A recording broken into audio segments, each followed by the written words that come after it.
विभो तव सुप्रभातम्। श्रीमन्नभीष्टवरदाखिल लोकबन्धो श्री श्रीनिवास जगदेकदयैक सिन्धो श्रीदेवता गृहभुजान्तर दिव्यमूर्ते श्रीवेङ्कटाचलपते तव सुप्रभातम्। श्रीस्वामि पुष्करिणिकाप्लव निर्मलाङ्गाः श्रेयोर्थिनो हरविरिञ्च सनन्दनाद्याः द्वारे वसन्ति वरवेत्रहतोत्तमाङ्गाः श्रीवेङ्कटाचलपते तव सुप्रभातम्।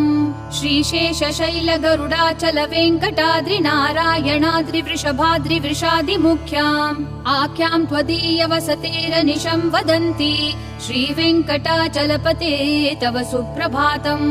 सेवापरः शिव सुरेश कृशानुधर्म रक्षोऽम्बुनाथ पवमान धनाधिनाथाः बद्धाञ्जलि प्रविलसन्निज शीर्षदेशाः श्रीवेङ्कटाचलपते